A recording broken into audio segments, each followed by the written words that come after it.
How to make Mikasa scarf for beginners. First step, slip knot. For that, धेरै method छ. फर्स्टमा एउटा not बनाम इजीको लागि खै कहाँ गयो नट हेर्दै त. सो एउटा नट बनाउने, यसमा हुकलाई इन्सर्ट गर्ने एन्ड देन यता फेरि यतापट्टि नट बनाउने है. ओके, एउटा नट बन्यो. अब यहाँ हुक इन्सर्ट गर्ने. फर्स्टमा हामीले चेन बनाउनुपर्छ.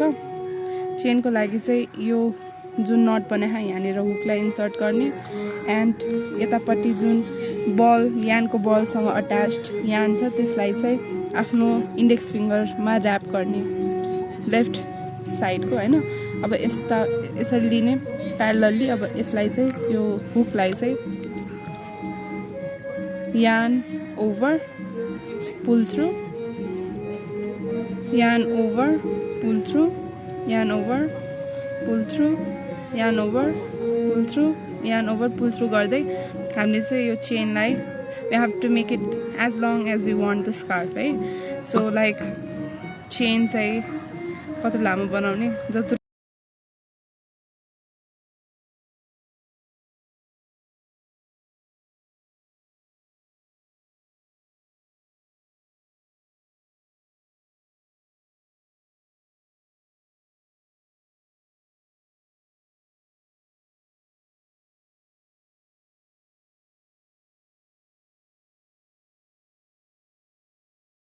suppose your chain say it is as long as I want the scarf to be, which is not the case. Tara, like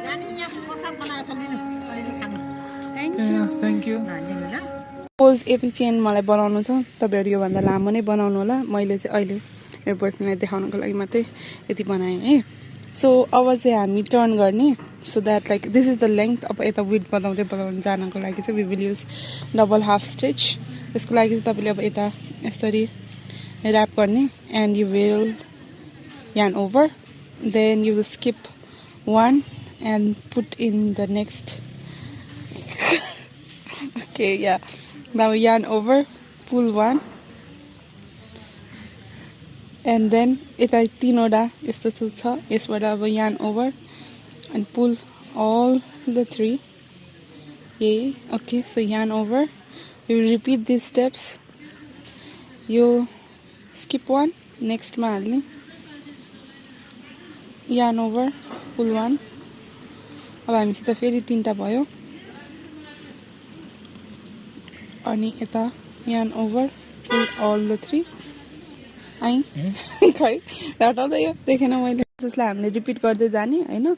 yarn over योजलाई हैन कि यसमा हाल्ने अनि त्यसपछि pull one, yarn over and pull all the three. यसरी छुट्यो भने नि केही छैन, तान्ने यहाँ छिराइदिने हैन. yarn over यो हैन यसलाई हाल्ने, skip one गरेर यसमा हाल्ने, pull one, yarn over, pull all the three, yarn over यहाँ हैन यसमा छिराउने, योसँग अट्याच्ड यसमा हैन कि यता यसमा हाल्ने हैन. अनि फेरि yarn over, pull one, तीनटा हुन्छ. yarn over, pull all the three, yarn over, skip one, yarn over, pull one, yarn over, pull all the three. Okay, stop. अब यो है अस्पे अब यतापट्टि पनि गर्दै जाने, यत्रै बनाउने हो. यस्तै यस्तै हुन्छ. फर्स्ट सेकेन्ड चेन चाहिँ हैन, this is called double half stitch. अब सपोज मैले यहाँसम्म गरिसकेको थिएँ रे. Now how would I turn. So turn गर्नको लागि चाहिँ मैले यस्तो गर्छु. यहाँनिर यो यस्तो छ. फर्स्ट चेन बनाएको जसरी नै यता yarn over, pull through, yarn over, pull through दुईटा गर्छु है. यस्तो दुईटा यस्तो बनाइसकेपछि अब I will flip this. I will flip this है. अब yarn over अनि यो वाला जुन छ नि यहाँनिर यसको ब्याक लुपमा यता पछाडि यता यता हैन दुबैमा पनि हैन, यहाँनिर छिराएर यता ब्याक लुपमा निकाल्ने. yarn over, pull one, yarn over, pull all the three, yarn over यहाँ ब्याक लुपमा छिराउने, pull one, yarn over, pull all the three.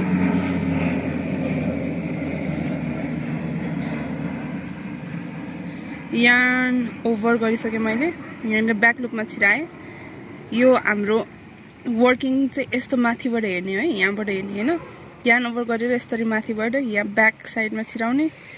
Pool 1, yarn over, pull all the 3।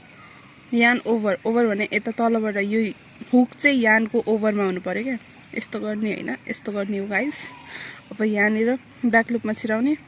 Yarn over, pull 1, yarn over, pull all the 3। यसलाई नै repeat गर्दै जाने हो।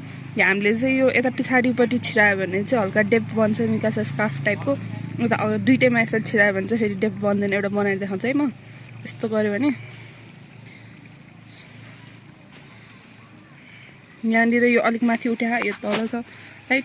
यो पनि यस्तो हो, त्यस्तो हो, त्यस्तो हो गाइस। यस्तै गर्नुपर्छ गाइस है। यति भइसकेपछि यहाँनिर कन्दै जाने हो। यो 1 2 3 4 5 6 7 8 9 10 11। नर्मल्ली स्टोरवाला स्कार्फहरूमा 15 वटा यस्तो हुन्छ, 15 वटा रो गराउने। तर म मेरो बोयफ्रेन्डको लागि 25 वटा रोज गर्छु गाइस। अनि यसमा अब लास्टमा यो फ्रिन्जेसहरू कसरी एड गर्नेको भिडियो पछि आउँछ। ओके।